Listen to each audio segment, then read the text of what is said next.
Nous, on a un cabinet de conseil effectivement en cession d'entreprise. On fait principalement des opérations donc, de cession totale ou d'OBO. Donc, je vais en parler juste après donc, de l'OBO.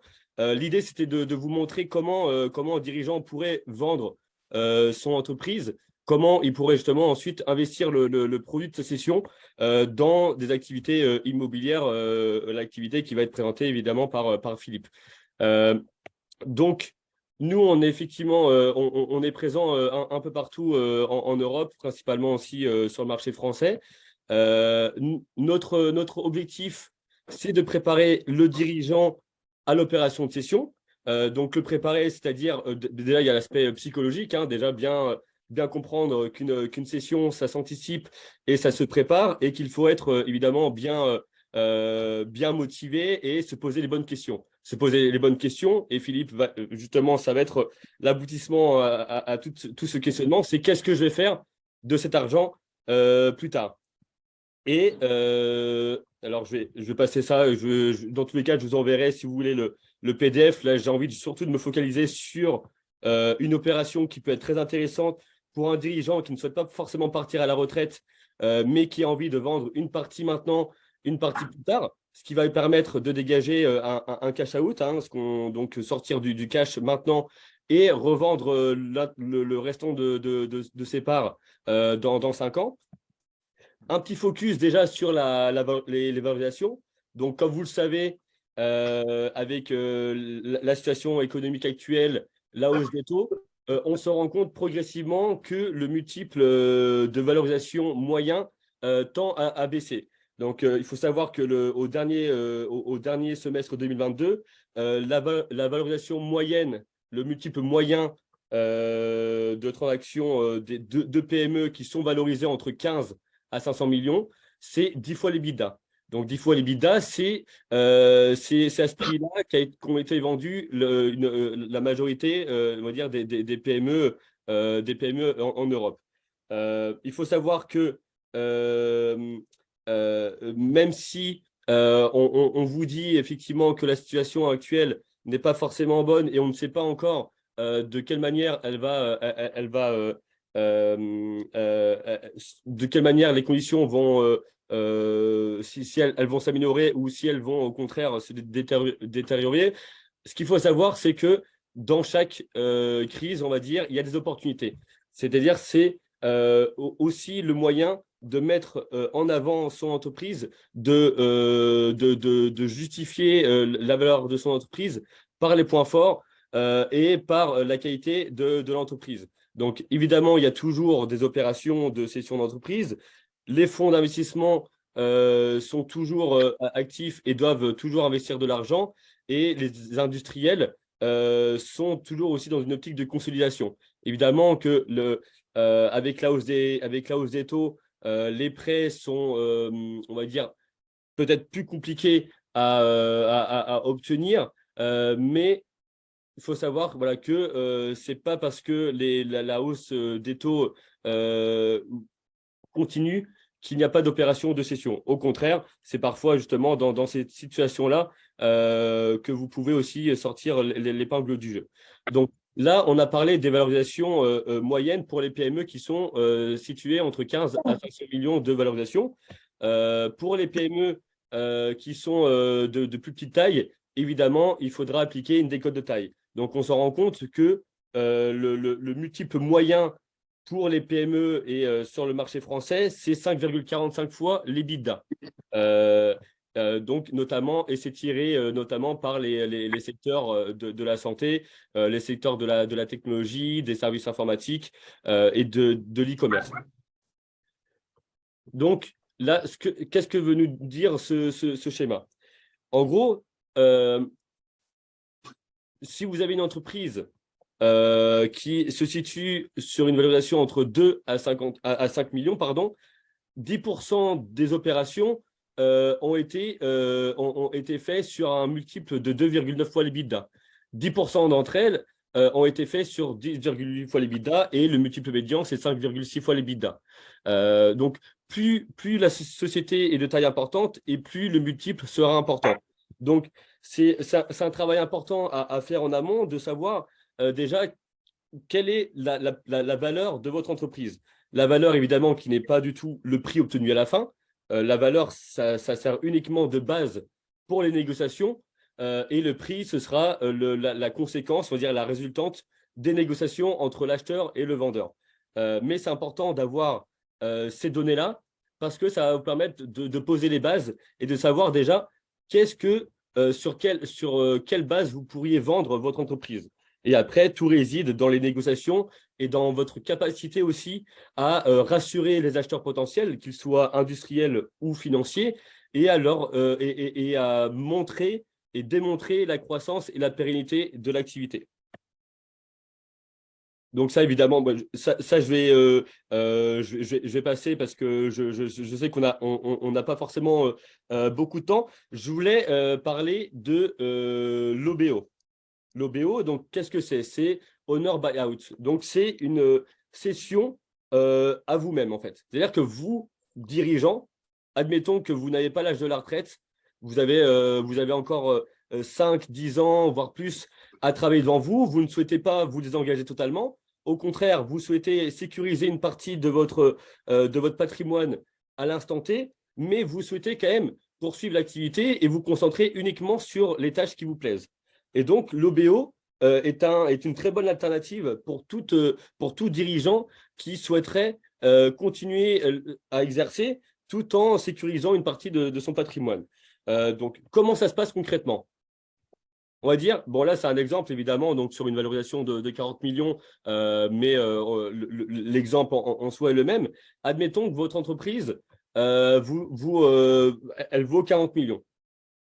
Donc vous créez une holding, là vous êtes là, vous créez une holding, donc la NewCo, qui va racheter les parts de votre société. Et comment est financée cette acquisition-là? On va dire, dans cet exemple, on a mis pour 15,2 millions de dettes, d'accord? Ce qui représente à peu près 38%, il y a presque 40% du montant de la transaction. Donc, on a déjà sécurisé une partie des dettes. Donc, sur 15,2 millions de dettes, sur une opération à 40 millions. C'est-à-dire, le reste, comment il est financé? Et c'est là tout l'intérêt aussi d'un OBO. Donc, il reste 24,8 millions à financer pour acheter les titres de votre société. Bah, vous, dirigeant, vous, à nouveau, vous souhaitez réinvestir une partie de ce produit de cession dans la holding. Et là, en l'occurrence, le dirigeant, donc sur un prix de cession à 40 millions, donc on a dit qu'on avait mis 15,2 millions de dettes, il restait presque 25 millions à financer, donc, notamment en capital. Donc le dirigeant touche 40 millions, il réinvestit 17,3 millions et le reste du financement est apporté par un fonds d'investissement ou un industriel du secteur, un family office. Et la magie, c'est pas évidemment magique, hein, parce que après, il va falloir rembourser la dette, il faut évidemment une activité qui soit pérenne et en croissance, mais vous voyez que vous avez vendu au prix de 40 millions et vous réinvestissez 17,3 millions pour 70% du capital. C'est-à-dire que vous avez fait un cash out de 21,5 millions à l'instant T et vous restez malgré tout actionnaire majoritaire. C'est-à-dire que vous avez 70% en réinvestissant seulement, entre guillemets seulement, 17,3 millions. Et l'intérêt, c'est que ces 70% dans 5 ans, ils vont valoir 2 fois plus. On espère, hein, c'est l'intérêt de l'OBO, c'est que vous allez faire entrer donc un partenaire industriel, un partenaire financier qui va vous aider à développer la structure et à la croître. Et donc, cette opération est intéressante dans la mesure où ça va vous permettre d'être plus soulagé, on va dire, parce que vous aurez déjà sorti du cash, c'est-à-dire que vous aurez allégé, on va dire, vous serez plus sécurisé sur l'avenir parce que vous savez que vous avez déjà sorti du cash de la boîte et donc que si demain, on ne sait pas, les conditions du marché se détériorent, au moins, vous avez quand même sécurisé cette partie-là. Et l'intérêt, c'est que vous allez pouvoir accompagner donc, pendant 5 ans l'opération de cession et dans 5 ans, vous vendez la totalité des parts. Donc, c'est une cession en douceur. C'est une cession en douceur parce qu'elle se fait en 2 temps. et que c'est intéressant pour un dirigeant voilà, qui n'a pas forcément anticipé totalement la session, qui n'a pas forcément l'âge de la retraite et qui souhaite continuer à poursuivre l'activité et à investir dans d'autres activités. Donc voilà, ça c'est une opération qui est intéressante. Évidemment, il faut que la société soit en capacité de rembourser l'échéance de la dette. Donc là, on a mis 15,2 millions de dettes. En général, euh, en ce moment, on va dire, les banques, on peut emprunter sur une base de 3, aller à 4 fois. Avant, c'était 5 fois, mais on va dire sur 3 à 4 fois l'EBITDA. C'est-à-dire que vous allez pouvoir lever une dette qui correspond à 3 fois, voire 4 fois votre EBITDA. Et donc, à partir du moment où votre société est en capacité de dégager du cash flow, donc des flux de trésorerie qui serviront à rembourser la dette, et que vous êtes dans une situation où vous ne savez pas encore, vous êtes entre deux situations. D'un côté, vous voulez vendre, d'un côté, bah, vous êtes encore jeune et vous souhaitez toujours travailler. Donc, c'est une bonne alternative voilà, pour un dirigeant qui ne veut pas vendre totalement. Évidemment, si vous voulez vendre totalement, c'est possible, mais c'est vrai que l'OBO est intéressant parce que ça permet d'augmenter la valorisation. Pourquoi? Parce qu'en fait, quand un dirigeant reste au capital, eh ben, ça rassure les acheteurs, qu'ils soient industriels ou financiers. Donc, ils auront tendance à parfois mettre un prix un peu plus élevé que si le dirigeant part totalement, parce que bah, le dirigeant qui part totalement, même s'il y a une période d'accompagnement classique de 6 mois, voire 1 an, bah, le dirigeant qui part, c'est pas forcément rassurant parce que parfois le dirigeant, c'est lui qui est en relation commerciale avec les clients, c'est lui qui a un peu insufflé la culture d'entreprise.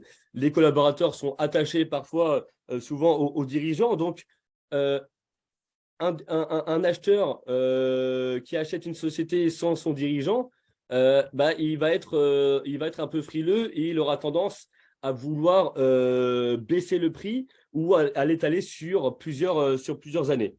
L'OBO, ce qui est intéressant, c'est que bah, non seulement vous restez, c'est-à-dire que vous allez accompagner la croissance, vous allez vous concentrer sur l'essentiel, et en plus, bah, vous allez pouvoir rester actionnaire majoritaire et sécuriser à nouveau une partie de votre patrimoine. Donc, l'OBO est un schéma très intéressant. À nouveau, il faut l'anticiper, il faut le préparer et le structurer. C'est pas toutes les sociétés ne peuvent être éligibles à ce type d'opération, puisque, comme vous l'avez vu, l'intérêt de cette opération, c'est le levier bancaire, donc la capacité de la société à lever des dettes et surtout à les rembourser.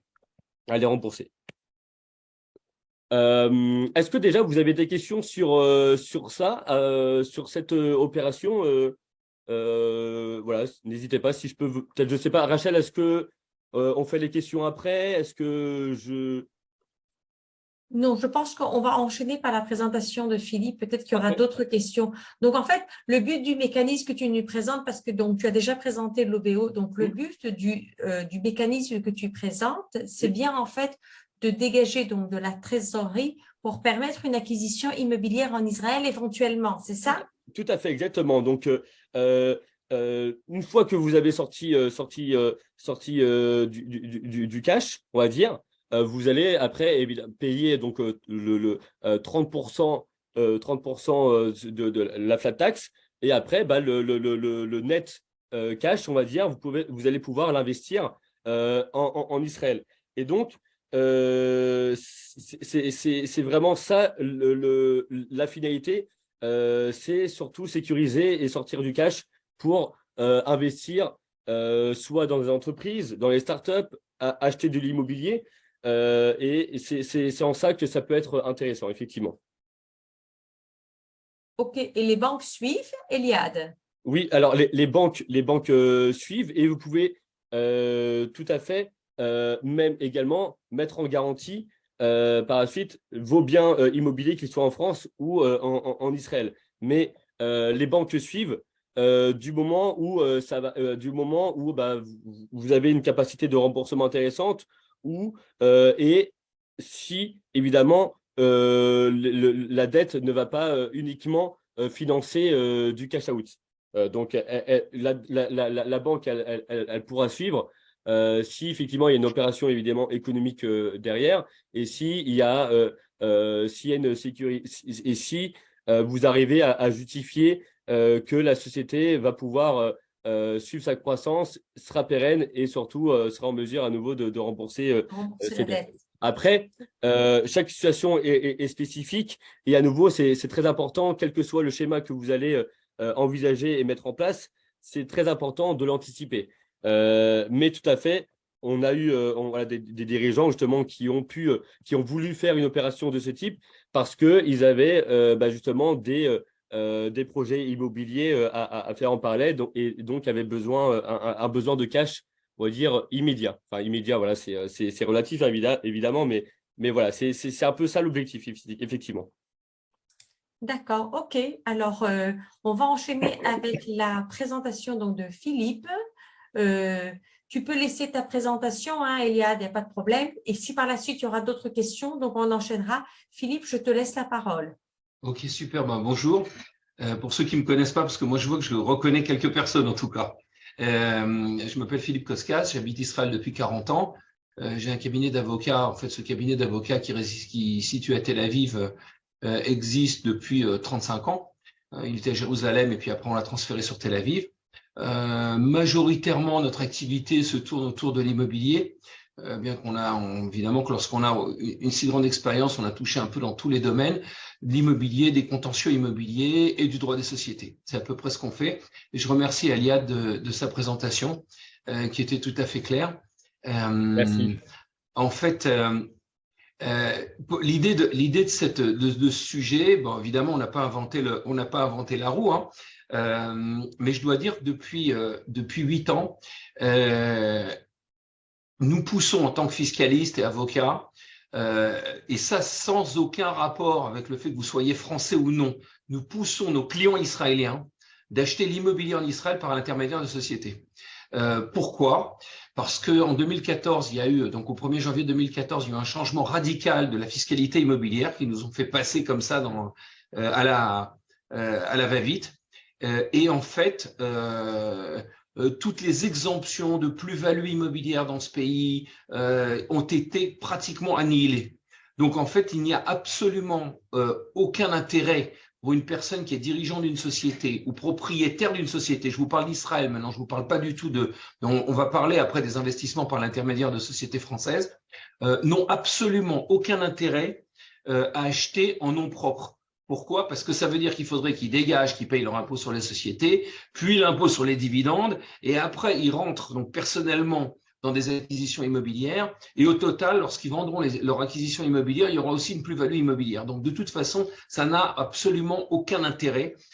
J'avais j'allais dire, un rave de la fiscalité qui disait, un des principes de la fiscalité, c'est qu'il vaut mieux ne pas payer. Pourquoi payer l'impôt aujourd'hui, ce qu'on devra payer demain? Donc, on repousse le paiement de l'impôt au maximum.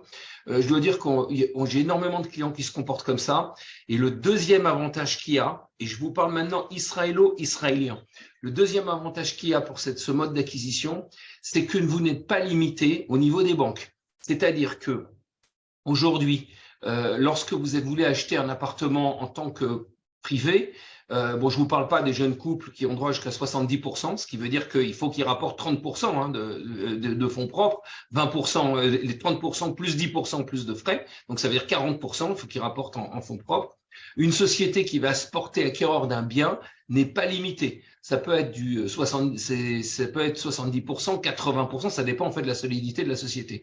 Ce que je disais, c'est que je reviens, je n'ai pas été tout à fait clair, pour une deuxième acquisition, la Banque d'Israël a limité le taux d'endettement à 50%. C'est-à-dire que les banques, même si elles veulent vous prêter, elles ne pourront pas le prêter. Donc, ça devient tout ça très difficile quand on est privé. Par contre, en tant que société, c'est beaucoup plus facile. Donc, si vous voulez, ça fait déjà 8 ans que nous travaillons pratiquement quotidiennement sur ce genre d'opération où les Israéliens ont trouvé, enfin en tout cas les gens qui sont propriétaires de sociétés, rachètent les biens commerciaux ou d'habitation par l'intermédiaire de leur propre société parce que la fiscalité personnelle n'est pas très encourageante. Alors, pour en revenir maintenant à notre sujet. Un autre sujet, c'est que, en effet, depuis quelques années, ça fait depuis 4-5 ans, en tout cas, nous, on est témoins à notre cabinet de nombre de sociétés françaises qui ont du cash qui est généré par leur activité, ou ça peut être par l'OBO, ou ça peut être par autre chose, hein, ce qu'expliquait Eliade, qui ont un excédent, et au lieu de l'investir en France, peuvent l'investir en Israël. Alors ça se fait de manière tout à fait commune. Ça se fait, nous on a des dizaines de clients qui l'ont fait. Là on vient de terminer une grosse opération immobilière où même c'était des médecins qui sont rentrés en participation. Leur société française est rentrée en participation sur un projet immobilier israélien sur Tel Aviv. Ça peut être, alors il y a deux manières, il y a deux manières de le faire. La première manière, c'est que la société française va rentrer directement, elle va se porter acquéreur directement du bien ou du projet israélien. Donc ça, c'est la première méthode. Elle comporte des inconvénients quand même. Elle comporte des inconvénients parce qu'il faut voir, comme dans toute opération immobilière dans ce pays, je parle en Israël, vous avez deux associés. Et quand je vous dis des associés que vous ne voulez pas. Vous avez les impôts et vous avez les banques. En tout cas, au niveau de parler des banques, les banques israéliennes sont très, très, très fébriles d'ouvrir un compte, parce qu'évidemment, quand on parle d'une acquisition immobilière, on parle évidemment d'ouverture de compte. Donc, les banques israéliennes sont évidemment sont très fébriles d'ouvrir un compte qui est détenu, un compte d'une société étrangère. Ils font la mort, ils demandent les traductions des statuts, et puis ça demande aussi des problèmes de blanchiment d'argent. Enfin, c'est très compliqué. Ça prend plusieurs mois. Donc, si vous voulez, ça, c'est un des inconvénients de cet investissement direct d'une société française qui va investir directement en Israël. Ceci dit, ça se fait. Nous, on a eu une vente là maintenant d'une société française qui avait acheté 2 biens à Bat-Yam. Elle avait réussi à ouvrir un compte. On avait ouvert ça à discompte et ça s'est fait aussi. C'est-à-dire, évidemment, il y aura les plus-values, elle va payer tout, mais a priori, ça peut être fait directement. L'autre possibilité, c'est par l'intermédiaire d'une filiale. C'est-à-dire que la société française va ouvrir une filiale d'une société qui va être israélienne. Ah, excusez-moi, pour revenir au premier point, je suis pas très… et pour revenir au premier point, évidemment, cette société française doit être déclarée aux impôts israéliens, bien entendu. Donc, de toute façon, on peut la déclarer, elle aura un numéro fiscal en tant que société française. Deuxième possibilité, ce serait d'ouvrir une filiale de la société française, c'est-à-dire une filiale israélienne, qui serait détenue, toute ou partie, par la société française. Alors à ce moment-là, ça facilite beaucoup plus les choses à plusieurs niveaux. Premier niveau, comme je vous l'ai dit, c'est plus facile d'ouvrir un compte. Deuxième niveau, ce sera plus facile d'obtenir un prêt, parce qu'il faut voir, comme je vous l'ai dit, qu'il est absolument possible. Alors évidemment, je sais que c'est pas, j'allais dire très sexy aujourd'hui de demander des prêts, parce que je sais qu'Eliade, vous parliez de taux d'intérêt de 3,5%. On parle pas du tout de 3,5% dans ce pays. On parle plus de 8%. C'est à peu près. Donc aujourd'hui, le marché immobilier a été stoppé parce que justement les taux d'intérêt sont absolument énormes. Mais ceci dit, ça donne quand même la possibilité de recourir à un emprunt, c'est-à-dire que les fonds propres que vous faites venir de l'étranger, ce sera qu'une partie des fonds propres et le reste ce serait payé par la banque qui permettrait donc le total de l'acquisition. Nous, on a des clients comme ça. Alors c'est vrai que maintenant j'ai des clients à l'affût.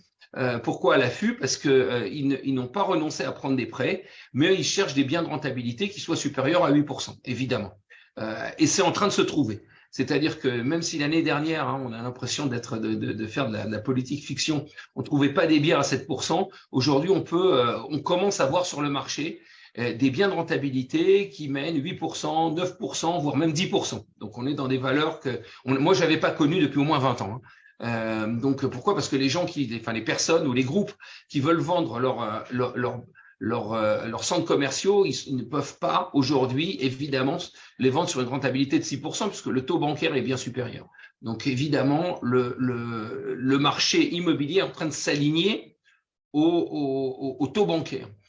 Donc si vous voulez, l'avantage de cette filiale-là sera été évidemment d'obtenir un prêt local qui compléteraient les fonds propres que vous auriez fournis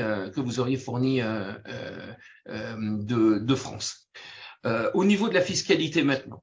La fiscalité, c'est pas difficile. D'abord, premièrement, évidemment, je suppose que tout le monde le sait, mais il y a une convention, donc une vieille convention d'ailleurs, de non-double imposition entre la France et Israël, qui date de 95, qui permet évidemment la non-double imposition des deux côtés. L'impôt sur les plus-values ici en Israël, il est de 25%. Donc, c'est au moment où vous allez vendre votre bien, vous paierez 25% de plus-value réelle.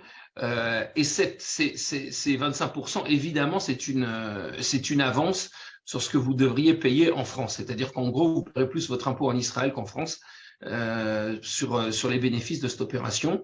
Les revenus de cette opération immobilière, alors il faut faire une différence entre des revenus, j'allais dire, locatifs d'appartements, d'habitation, et des commerciaux. Parce que si vous achetez un commercial, de toute façon, vous n'aurez pas le choix, vous serez obligé d'ouvrir une filiale parce que vous rentrez dans un système de TVA. Et donc, alors les taxes seront payées en Israël.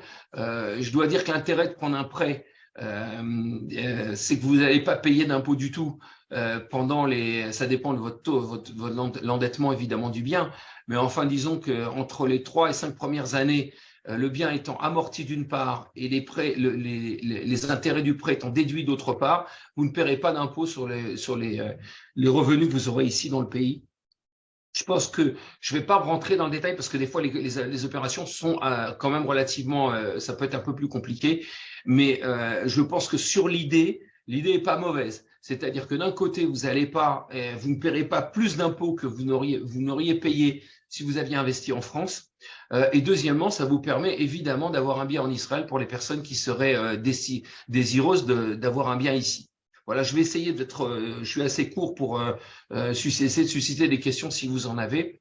Et voilà, je crois que j'ai fait un petit peu, j'ai pas fait le tour parce le sujet est beaucoup plus complexe et je ne veux pas rentrer dans la technique à moins que vous m'y invitiez dans le cadre de vos questions.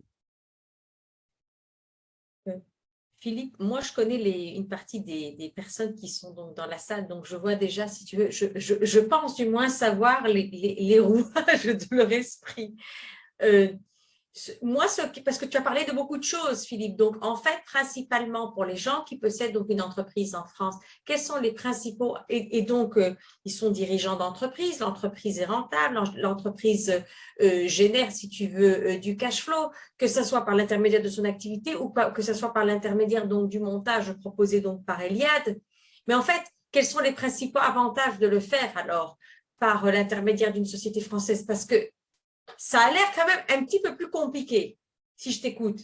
Ah non, c'est pas si compliqué que ça. D'abord, je suis rentré peut-être un peu trop dans la technique, mais l'avantage, c'est évidemment de procéder à un investissement à l'étranger, et en Israël en particulier, à partir des bénéfices qui sont dégagés de vos sociétés françaises, comme nous le faisons d'ailleurs sur des sociétés israéliennes, hein, c'est la même chose, et d'investir en Israël, en fait, j'allais dire en douceur, c'est-à-dire qu'il n'y aurait pas un double niveau de taxation, il n'y aura pas l'impôt sur les sociétés plus l'impôt sur les dividendes, et c'est votre société française qui va, ou directement ou indirectement, par l'intermédiaire d'une filiale qu'elle créera, va pouvoir intervenir sur le marché israélien. Donc, sur le principe, c'est extrêmement simple.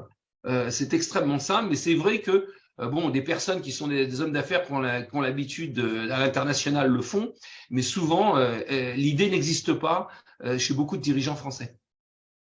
Oui, mais par rapport à le faire, si tu veux, comme si tu étais un individu. Donc, par exemple, au lieu donc en fait, ce que toi, tu préconises, c'est de faire un investissement en Israël en tant qu'entreprise française et non pas en tant que particulier français. Absolument, Rachel, tu as bien compris. Exactement. Okay. Vous avez un cabinet, je vous donne des cliniques qui dégagent des bénéfices. Et ben dans ces bénéfices, vous allez payer l'impôt sur l'IS évidemment français. Après, les bénéfices qui sont dégagés peuvent être investis en Israël sur des fonds propres. En fait, c'est ça le mécanisme. C'est extrêmement simple. Hein, c'est pas au lieu d'investir, je sais pas moi, sur un autre bien à Paris ou un autre bien à Tours, ils investiront sur un bien à Tel Aviv. Donc en fait, c'est ça le mécanisme. Et ça permet évidemment, à partir du moment où on défocalise l'activité de la société, alors ça vous permettrait évidemment de déduire tous les voyages, enfin bon, etc., etc. Il y a un champ de déduction fiscale qui est plus important, évidemment, en plus. Ok, très intéressant. Alain, est-ce que tu as des questions? Parce que je te vois en train de regarder. Je te connais, c'est pour ça que je me suis dit, je m'étonne que Alain n'ait pas encore posé de questions. J'écoute attentivement, c'est très intéressant. Ces messieurs sont très compétents et très intéressants. Donc j'écoute avec attention. La fiscalité des revenus fonciers dans la société française, comment elle sera? Alors, il y a une sorte d'anomalie, c'est-à-dire que la convention entre la France et Israël est absolument sort de tous les standards. Elle dit comme ça qu'en matière d'immobilier d'un bien, alors que vous êtes résident, par exemple la société est résidente française, elle investit dans un bien qui se trouve en Israël. Alors à ce moment-là, la convention de non-double imposition dit que l'imposition sera payée que dans le pays où se trouve le bien immobilier. Que, c'est-à-dire c'est pas une avance. Alors les impôts n'aiment pas trop ça, les impôts français n'aiment pas trop ça. Je sais que j'ai eu des clients qui se sont battus avec eux sur ce terme que, parce qu'en général, le principe des conventions internationales, vous savez, c'est tout simplement vous payez l'impôt dans le pays auquel se trouve le bien immobilier, mais c'est une avance sur l'impôt que la société doit payer. Je vous prends un exemple. Si en Israël, je vous l'ai dit, l'impôt il est de 25%, et qu'en France, l'impôt il est de 28%, admettons, vous devez payer les 3% supplémentaires en France. Ce qui n'est pas le cas en fonction de la convention. Mais je sais qu'il y a des inspecteurs des impôts français sont pas forcément n'interprètent pas le texte de manière libérale, alors que le texte est absolument absolu.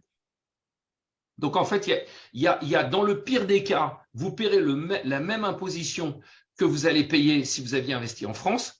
Et dans le meilleur des cas, vous paierez que l'imposition israélienne et puis et vous ne paierez pas le complément en France. Ok. Stéphane Teboul, est-ce que tu as une question pour Philippe?